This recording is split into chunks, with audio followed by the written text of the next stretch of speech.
नमस्कार, मैं हूं आशीष चित्रांशी और आप देख रहे हैं द न्यूज लॉन्चर। दिल्ली से अयोध्या तक हंगामा बरपा हुआ है। बैरिकेडिंग अयोध्या में तोड़ दी वकीलों ने। पुलिस की चाक चौबंद व्यवस्था थी।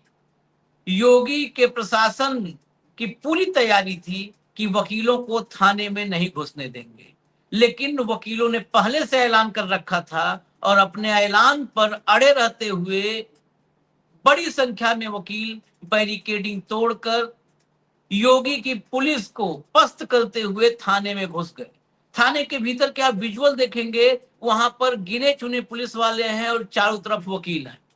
अंदर से जब वकील निकले तो बताया कि कुछ ही देर के अंदर एफआईआर दर्ज होगी। किस पर? मोदी की टीम पर।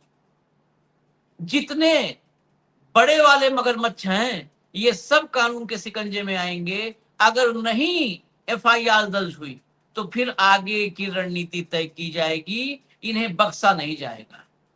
अब अनिल मिश्रा,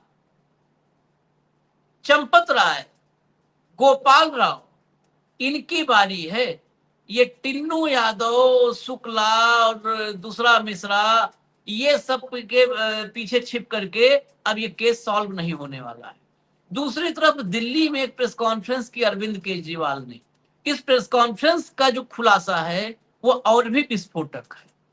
ये पूरी की पूरी चोरी, लूट, डकैती, इसको जो आप कहें, ये सब कुछ मोदी की जानकारी में हो रहा था। ये सबसे विस्फोटक खुलासा है मोदी की जानकारी। आईबी ने 12 रिपोर्ट मोदी को दी थी चोरी पर, और हमने इसके बारे में कई बार सवाल खड़ा किया। जब जब हम अयोध्या के मसले पर, इस डकैती पर चर्चा किए, तब तब हमने कहा कि अयोध्या में जिस तरह इंटेलिजेंस की पैनी नजर है, देश की सारी इंटेलिजेंस एजेंसियां सिक्योरिटी पर्पज से ही सही अयोध्या पर नजर रखे हुए रहती हैं। आखिर ऐसा कैसे मुमकिन है कि इतने दिनों से डकैती चल रही है, लूट चल रही है और इंटेलिजेंस एजेंसीज को खबर नहीं कानो कान? ऐसा मुमकिन ही नहीं है। अब केजरीवाल का जो खुलासा है वो बता रहा है कि आईबी को पूरी जानकारी थी। आईबी ने चंदा चोरी से लेकर जमीन चोरी तक तमाम मामलों पर अलग अलग 12 रिपोर्ट मोदी को दी थी। लेकिन मोदी धृतराष्ट्र बने बैठे। हिस्सेदारी थी या नहीं थी, बड़ा क्लियर उसमें है कि हिस्सेदारी थी या नहीं थी। माल मोदी तक पहुंचा कि नहीं पहुंचा, इसके सबूत तो नहीं है, लेकिन मोदी को जानकारी थी और मोदी धृतराष्ट्र बन करके इस पूरी लूट पर खामोश थे, मौन थे, आंखें बंद किए हुए थे। अगर राजा धृतराष्ट्र है तो फिर महाभारत की जिम्मेवारी धृतराष्ट्र पर भी गई थी, और पर भी नहीं, पर ही गई थी। धृतराष्ट्र को महाभारत का सूत्रधार माना जा सकता है। तो इस अयोध्या के महाभारत, जहां रामायण होनी थी वहां जो महाभारत हो रही है, इसका सूत्रधार अगर कहा जाए तो फिर नरेंद्र मोदी होंगे। और ये चंदा चोरी, डकैती, लूट अब पूरे देश में सबसे बड़े मुद्दे के रूप में आ रहा है, क्योंकि सनातनियों को मोदी का चेहरा नजर आ गया है इसी बहाने। लाइए स्क्रीन पर भाव को जोड़िए। लाइए, स्वागत है भाव। भैया हेडलाइन लाओ, हेडलाइन लाओ फटाफट। हाँ, अयोध्या में वकीलों ने काटा बवाल। पुलिस बैरिकेड्स तोड़कर थाने में घुसी भारी भीड़। चंपत राय पर दर्ज होगी एफआईआर। लाइए इसके खबर के भीतर जरा चलिए। अयोध्या जिला अदालत के वकीलों का एक समूह एफआईआर दर्ज कराने के लिए राम जन्मभूमि पुलिस स्टेशन की ओर बढ़ा। उन्हें रोकने के लिए भारी पुलिस बल तैनात किया गया और बैरिकेडिंग की गई, लेकिन वकील बैरिकेड हटाकर और पुलिस की मौजूदगी के बावजूद आगे बढ़ गए। अब सीधा विजुअल पर आइए, बाकी टेक्स्ट में खबर बताने की जरूरत नहीं, विजुअल अपने आप बताएगा। थाने के भीतर देखिए, पूरा थाना वकीलों ने छाप लिया है। सिर्फ वकील नजर आ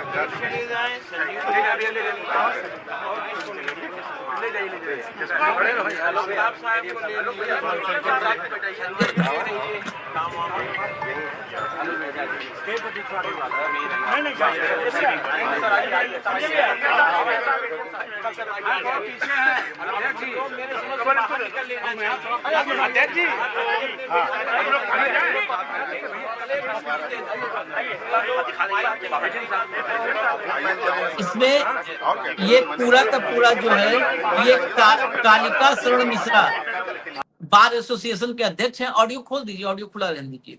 उनकी अगुवाई में ये पूरी भीड़ यहाँ पर घुसी थाने में, और इन्होंने 4 नाम दिए हैं FIR दर्ज करने के लिए तहरीर में। चंपत राय का नाम है, अनिल मिश्रा का नाम है, गोपाल राव का नाम है, और एक चौथा नाम, ये 3 नाम तो लगातार चर्चा में थे, चौथा नाम है कृष्णदेव। इन सबके खिलाफ श्री राम जन्मभूमि पुलिस स्टेशन में FIR दर्ज करने के लिए तहरीर दी, और ये तहरीर देने के लिए 1-2 नहीं, पूरा का पूरा वकीलों का समुदाय था, उसके साथ और भी भीड़ थी। तभी ये बैरिकेडिंग वगैरह सब ध्वस्त हो गई। जरा कालिका शरण मिश्रा जी को सुनवा दीजिए, बार एसोसिएशन के अध्यक्ष जो हैं उनको सुनवाइए। तहरीर दी है, 5 लोग तहरीर की हार्ड कॉपी लेने गए हैं। अगर वो कॉपी नहीं देंगे तो आंदोलन चलता रहेगा। पुलिस कह रही कार्यवाही करेंगे, कार्यवाही का पूरा भरोसा दिया।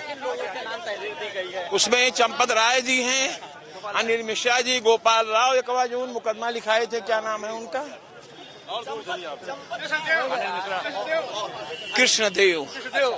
कृष्णदेव के भी खिलाफ FIR है। अभी सर आप लोगों के आगे की क्या रणनीति? अभी हम देख लें कि वहाँ थाना कोतवाली श्री राम जन्मभूमि में क्या किया गया।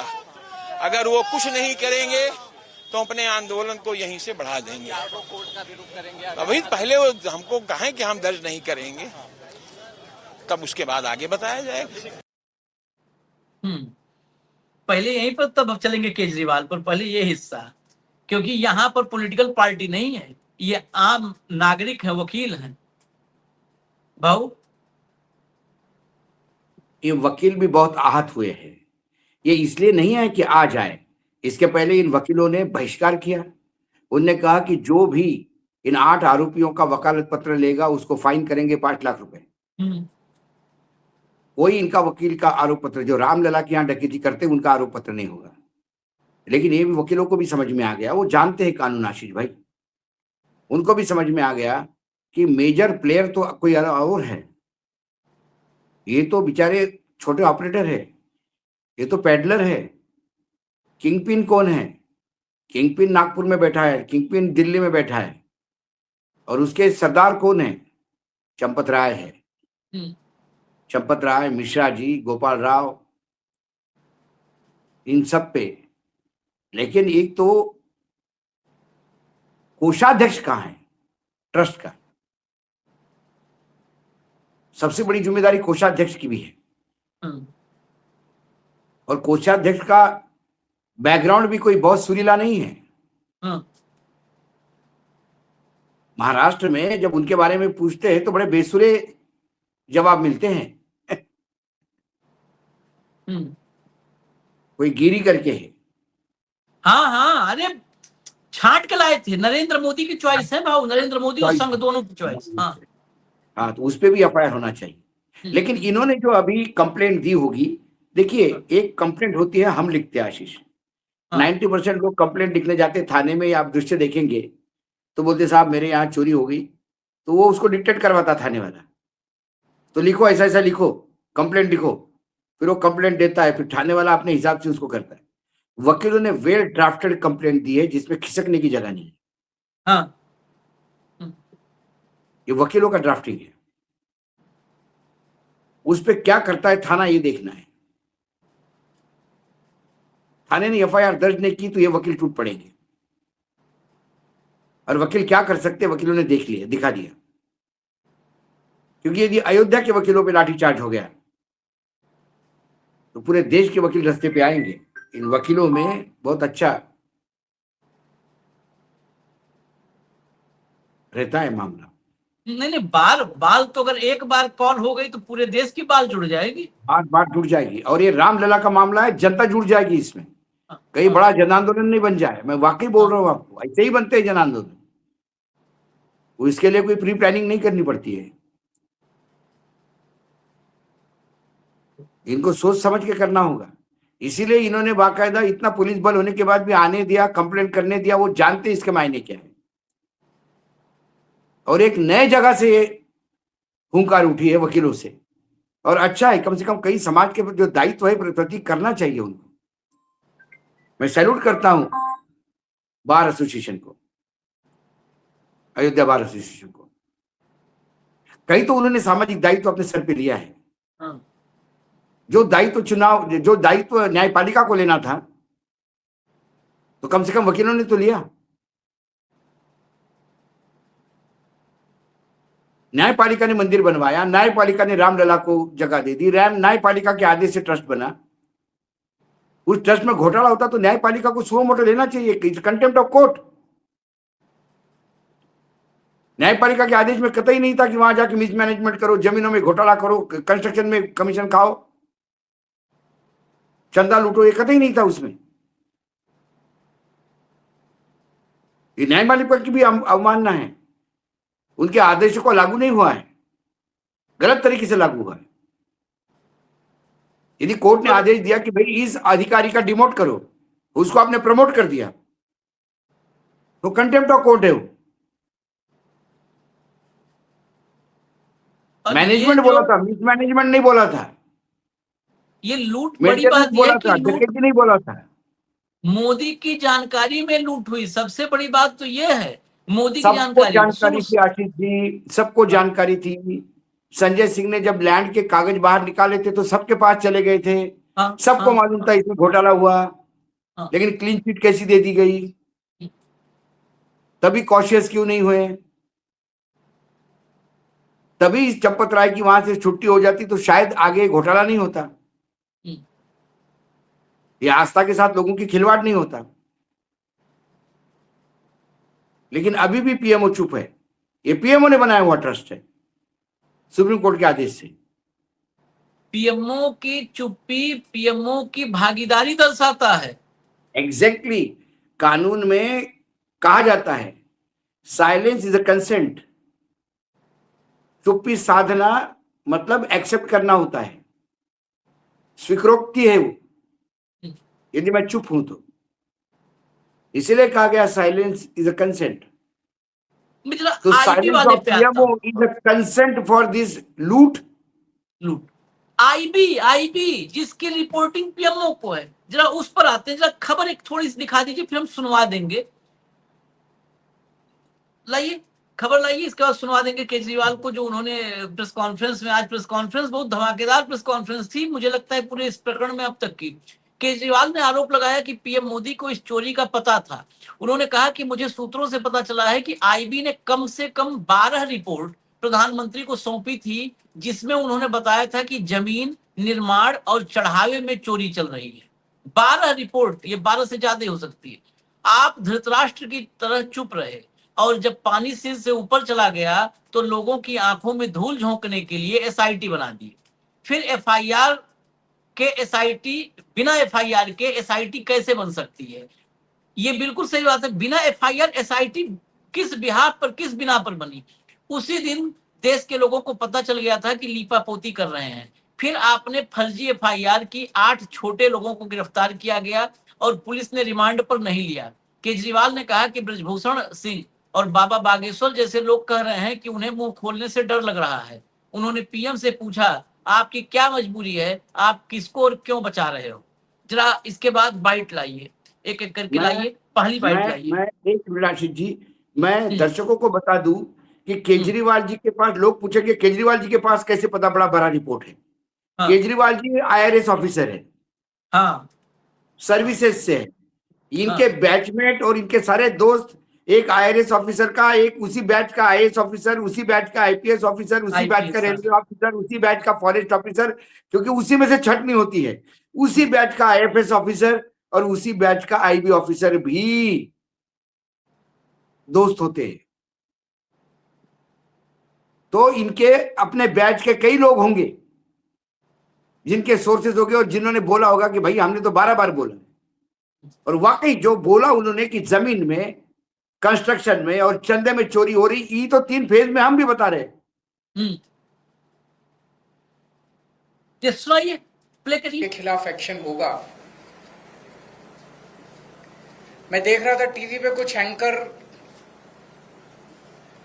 हर बात पे ये कह रहे हैं कि मोदी जी हैं, मोदी जी किसी को छोड़ेंगे नहीं, मोदी जी किसी को बख्शेंगे नहीं। मैं लोगों से पूछना चाहता हूं कि क्या आपको भी भरोसा है कि मोदी जी असली चोरों को सजा दिलवा पाएंगे?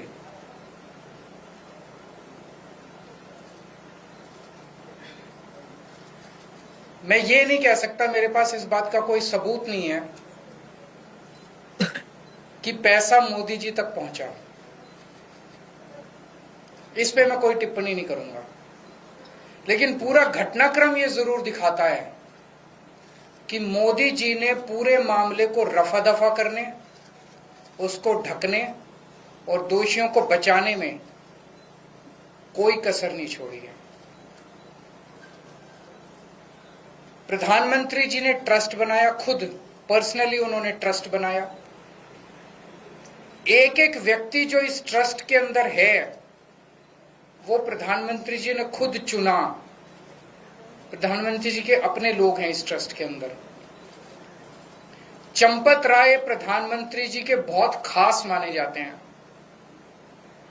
चंपत राय को श्री राम मंदिर का जनरल सेक्रेटरी और सर्वे सर्वा सब कुछ चंपत राय थे इस मंदिर में। सर्वे सर्वा बनाया वो मोदी जी ने बनाया, उनका अपना आदमी माना जाता है चंपत राय। अब जमीन घोटाले से शुरू करते हैं। उन 2021 में जमीनों के खूब घोटाले हुए वहां पे। एक मामला जो खूब चर्चा में आया, खूब अखबारों में चला, एक पाठक परिवार है जिसने 2 करोड़ की जमीन इनकी पार्टी के एक व्यक्ति को बेची और 10 मिनट में उस व्यक्ति ने वही जमीन 18 करोड़ रुपए की मंदिर ट्रस्ट को बेच दी। 10 मिनट के अंदर 2 करोड़ की जमीन 18 करोड़ की हो गई। मैं पूछना चाहता हूं प्रधानमंत्री जी, आपको इसको पता है? आपको इसका पता नहीं चला? अगले पे आइए, और धृतराष्ट्र वाले पे, अगली क्लिप। एक जो पाठक है आशीष जी, ये पाठक फरार था। हाँ, पाठक एक फरार। चिटफंड कंपनी टाइप कंपनी में इसकी पत्नी, इसका बेटा अरेस्टेड थे, उनको जमानत मिली और ये फरार था। ये फरार आदमी अयोध्या मेयर के यहाँ बैठ के रजिस्ट्री करता है और आधे घंटे में इतना बड़ा भाव बढ़ जाता है।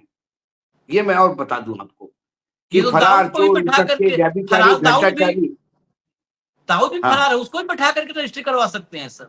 हाँ, करवा अगला सकते, कोई ये भाजपा कुछ भी करवा सकती है। सुनिए धृतराष्ट्र को। सूत्रों से मुझे पता चला है कि आईबी ने कम से कम 12 रिपोर्ट प्रधानमंत्री को सौंपी है, जिसमें उन्होंने बताया कि किस तरह से कंस्ट्रक्शन में, जमीनों में और चढ़ावे के अंदर बहुत बड़े स्तर के ऊपर राम मंदिर के अंदर चोरी हो रही है। तो पता तो चला, आपको सब कुछ पता था, लेकिन आप धृतराष्ट्र की तरह चुप रहे, आंखों पे पट्टी बांधे रहे। और जब सर से पानी ऊपर चला गया और जब मजबूरी हो गई, बहुत ज्यादा मुद्दा उठने लग गया, तो आपने लोगों की आंखों में धूल झोंकने के लिए एक एसआईटी बना दी। एसआईटी, बिना एफआईआर की एसआईटी बन कैसे सकती है? तब तक एफआईआर ही नहीं हुई थी। बिना एफआईआर की एसआईटी बन ही नहीं सकती। आपने एक एसआईटी बना दी धूल झोंकने के लिए, लोगों की आंखों में धूल झोंकने के लिए। उसी दिन देश के लोगों को पता चल गया था, जब आपने एसआईटी बनाई थी, कि प्रधानमंत्री जी लीपापोती कर रहे हैं, प्रधानमंत्री जी असली गुनाहगारों को बचाने की कोशिश कर रहे हैं। और फिर आपने एक फर्जी एफआईआर की। फर्जी एफआईआर में 8 छोटे छोटे लोगों को पकड़ के जेल में डाल दिया। उसमें भी उन 8 छोटे छोटे लोगों को भी पुलिस कस्टडी नहीं दिलवाई गई, सीधे जुडिशियल कस्टडी। पुलिस ने कस्टडी मांगी नहीं। किसी भी चोरी के मामले में पुलिस कहती है कि हमें पूछताछ करनी है, हमें चोर से पूछना है कि माल कहाँ है, किसके कहने से चोरी की, कोई मास्टरमाइंड तो नहीं है, टोटल कितनी चोरी की, कुछ नहीं। पुलिस ने कोई पूछताछ नहीं की उन 8 लोगों से, पुलिस कस्टडी नहीं ली गई उनकी, उनको एश्योरेंस दिया गया चिंता ना करो 2-4 दिन में बेल करा देंगे तुम्हारी। ये चल क्या रहा है प्रधानमंत्री जी? एक और क्लिप है, एक और, उसके बाद आते हैं चर्चा। श्री राम मंदिर में चढ़ावे की चोरी हुई है, अब ये सब लोग मान रहे हैं, पर क्या असली दोषियों को, बड़े लोगों को, जो बड़े बड़े प्रभावशाली ताकतवर लोग इसमें शामिल हैं, उनको सजा मिल पाएगी? उनकी गिरफ्तारियां होंगी? क्या उनके खिलाफ एक्शन होगा? मैं देख रहा था टीवी पे कुछ एंकर हर बात पे ये कह रहे हैं कि मोदी जी हैं, मोदी जी किसी को छोड़ेंगे नहीं, मोदी जी किसी को बख्शेंगे नहीं। मैं लोगों से पूछना चाहता हूं कि क्या आपको भी भरोसा है कि मोदी जी असली चोरों को सजा दिलवा पाएंगे?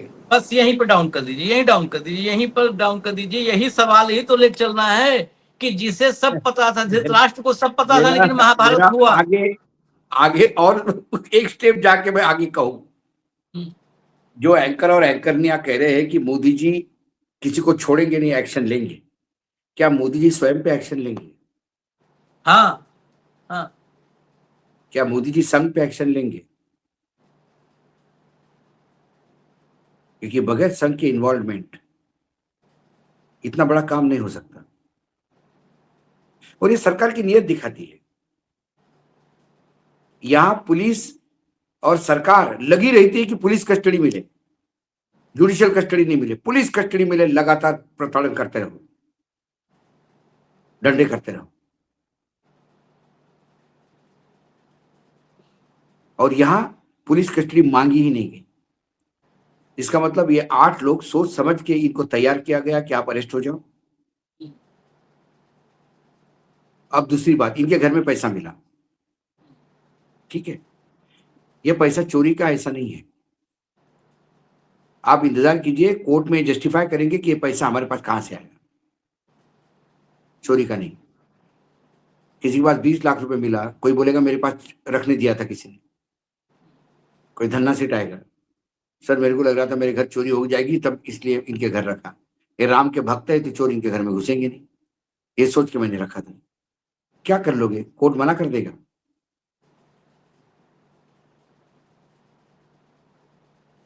ये पैसा जमा तो हुआ है, लेकिन उन्होंने जस्टिफाई किया, तो पुलिस के हाथ में क्या रहेगा? बाबा जी का ठुल्लू। अभी जब तक पुलिस कस्टडी नहीं होगी तब तक वो बताएंगे नहीं कि उन्होंने कैसा किया, मोडस ऑपरेंडिस कैसा था। आप चार्जशीट कैसे फाइल करोगे जब आपने इनसे पूछताछ ही नहीं की? तो क्योंकि आपको एफआईआर भी कमजोर दर्ज करनी है, आपको चार्जशीट भी इतनी कमजोर करनी है कि ये निकल जाए वहां से। फिर वही पुलिस पूछेगी क्या भाऊ? पुलिस को सब घूम पता फिर है। के, मैंने कहा ना, फिर घूम फिर के यही आएगा कि चंदा चोरी तो हुआ, जो चोर थे वो छोड़े गए। किसने किया? ये सवाल आने वाले अनंत काल तक पड़ा रहेगा। जैसा हमारे यहां कई बार हत्याओं के मामले में आरोपी छूट जाते हैं सुप्रीम कोर्ट से, मेन सवाल वही रहता है, तो फिर हत्या किसने की? 28 साल के केस के बाद यदि ये लोग छूट जाते हैं तो फिर हत्या किसने की? मालेगांव का भी वही हुआ, मालेगांव ब्लास्ट में सब आरोपी छोड़ दिए गए, फिर ब्लास्ट किसने किया? ये सवाल अनंत काल के लिए बना रहेगा। ये भी चोरी के मामले में भी कोई कुछ नहीं होगा, अनंत काल के लिए रहेगा। राम भी उनको सजा नहीं दे पाएंगे, जिसमें मोदी जी का वरदस्त है, राम जी थोड़ी सजा दे पाएंगे उसको। हाँ, ये बात तो है। एक अवतार दूसरे अवतार को सजा नहीं देते। इस ट्रस्ट पे हाँ, भाऊ एक मेंबर, आपने कहा था कोषाध्यक्ष वाला, तो हम आखिर में जरूर चर्चा करेंगे। नाम नहीं आ रहा, नाम तो अभी 3-4 चल रहे हैं। ये गोविंद देवगिरी कोषाध्यक्ष हैं। कोषाध्यक्ष का तो अब तक नाम ही नहीं आया है। कोषाध्यक्ष किस बात का है? वो कोष का ख्याल रख रहा है कि नहीं रख रहा है, इसका नाम ही नहीं आया। गोविंद देवगिरी कौन है? वही है। पहले सबसे पहले रिस्पॉन्सिबिलिटी ट्रेजरर की होती है। जब भी फाइनेंशियल गबन होता है सबसे पहले ट्रेजरर को उठाया जाता है। ये सब नरेंद्र मोदी के पर्सनल लोग हैं, निजी, जिनके साथ संबंध 40-40 साल से संबंध। गोविंद देवगिरी वही हैं जिन्होंने छत्रपति शिवाजी महाराज से नरेंद्र मोदी की तुलना की थी प्राण प्रतिष्ठा के पहले। कहा कि साक्षात मुझे उनमें छत्रपति शिवाजी महाराज राजर्षि नजर आते हैं, राजा जो ऋषि है। ये गोविंद गिरी वो है जो संत तुकाराम से लेकर तमाम संतों को गाली भी देता है। नासिक एरिया में ऑपरेट करते थे, उसी क्षेत्र में, आसपास के जिलों में। जब ये कोषाध्यक्ष बनाया गया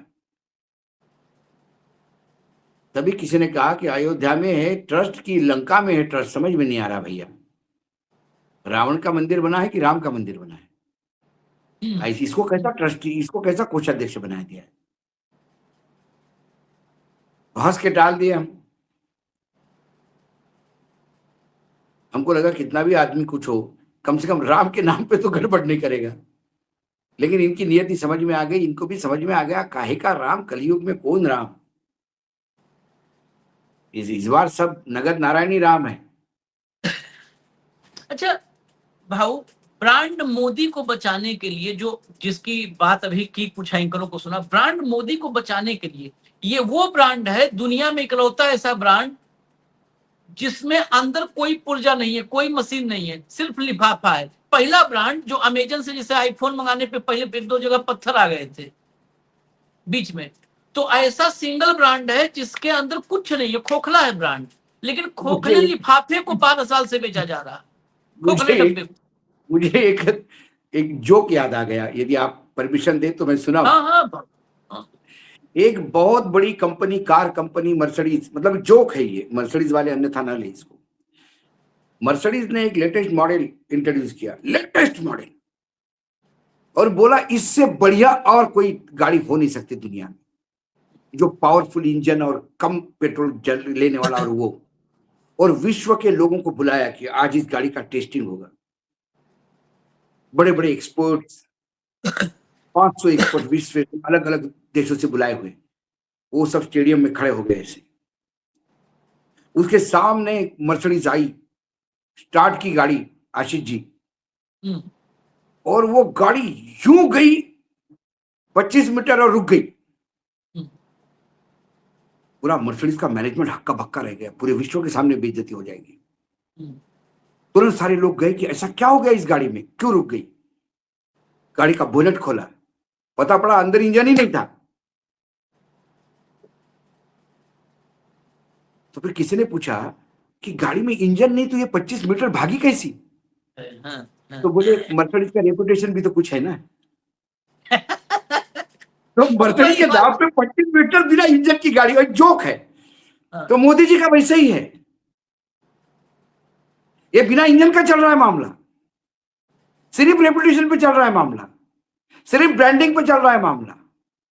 मोदी जी है, मोदी जी है तो चोरों को सजा देंगे, लेकिन मोदी जी के सामने चोरी ही कैसी हो गई, ये इश्यू है बेसिक। अरे हद तो तब देखिए, हद में आपको बताता हूं। मोदी जी इसका आगे क्या होता है, मोदी जी है पाकिस्तान को करारा जवाब देंगे। अरे पाकिस्तान तो करारा जवाब कोई भी दे देगा, हमारे आर्मी बहुत स्ट्रांग है, विश्व में मानते हैं लोग उसको, छोड़ दीजिए हमारे डिफेंस फोर्सेस को। लेकिन अंदर आतंकी आए कैसे, मोदी जी को वो पूछो। मोदी होते हुए पहलगाम कैसा हुआ, सवाल ये है।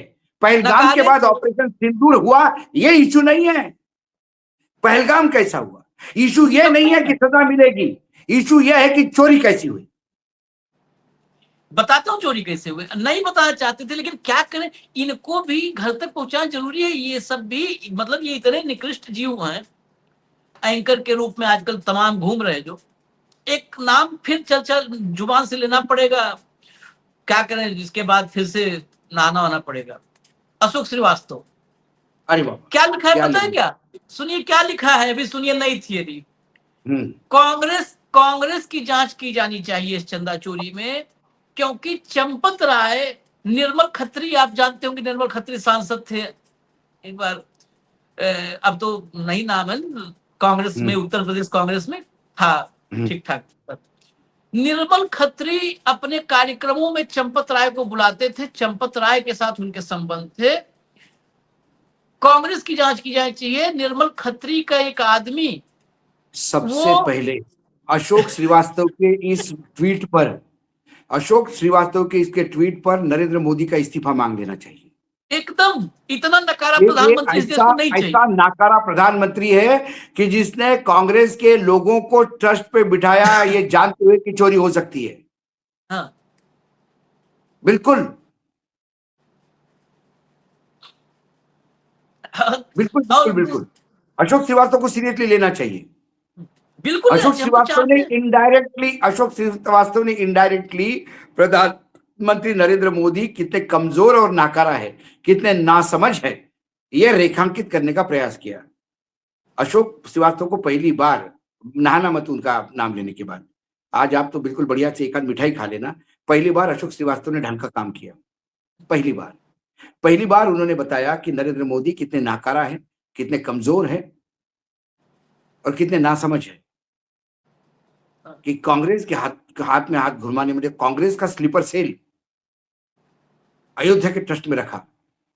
इसमें कौन, कांग्रेस में जो स्लीपर सेल है बीजेपी के, इसके लिए हम बीजेपी को कभी वो नहीं कहते, दोष नहीं देते। वो तो राजनीति करेंगे, वो तो स्लीपर सेल रखेंगे। ये कांग्रेस का नेतृत्व इस स्लीपर सेलों को कैसा जीने देता है पार्टी के अंदर, ये सवाल है। सवाल वो नहीं है कि कांग्रेस ने आदमी अपना फंसा दिया वहां पे, वो तो कांग्रेस की ग्रेटनेस है, वो तो राजनीतिक दल है, वो तो खेल करेगा। सवाल है कि मोदी जी ने ये होने कैसा दिया।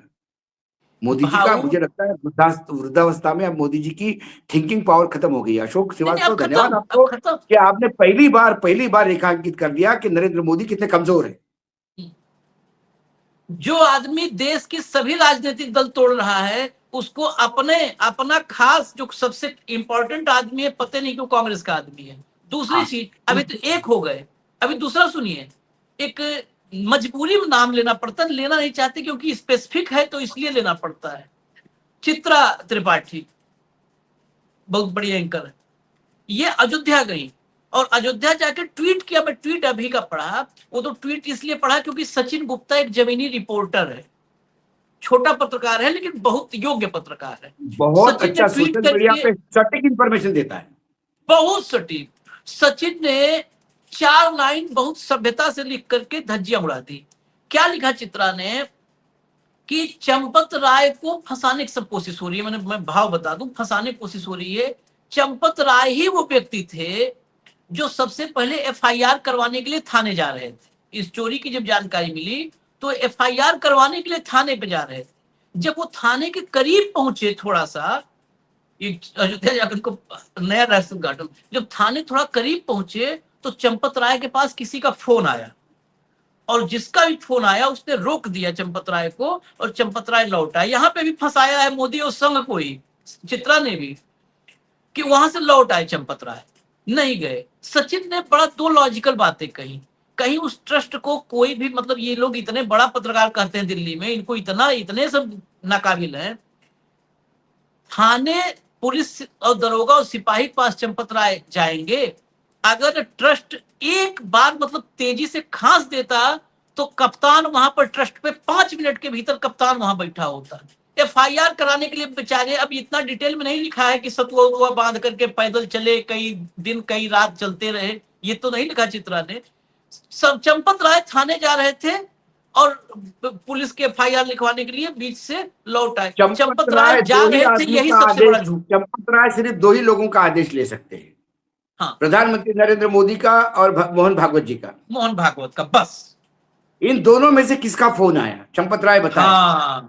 हाँ, इन दोनों का क्या इंटरेस्ट था। धन्यवाद चित्रा जी, आपने फिर एक बार नहीं मतलब ओरिजिनल, आपने जो हम बार बार कह रहे हैं कि इसके तार जो है अयोध्या के, ये नागपुर और दिल्ली दोनों से जुड़े हुए हैं, यह आपने एक बार फिर रेखांकित कर दिया। क्यों नहीं संघ और मोदी जी क्यों नहीं जाने देना चाहते थे चंपत राय को? क्यों नहीं जाने देना चाहते थे? क्या थे? ये सारी बातें चंपत राय ने 11 तारीख की इस्तीफे के टाइम पे बोल देनी चाहिए। बहुत बढ़िया। ये दोनों ने आजकल पत्रकार होने का धर्म निभाया, दोनों निभा ने दिया। धर्म निभा दिया, बिल्कुल। चलिए इजाजत दीजिए, लेकिन एक बात ध्यान में रखिएगा, ये इस देश के लोकतंत्र जनमानस की परीक्षा ही नहीं है। मोदी जी वो हैं जो ईश्वर की भी परीक्षा ले सकते हैं, और हाँ, मोदी हाँ। जी राम की परीक्षा ले रहे हैं।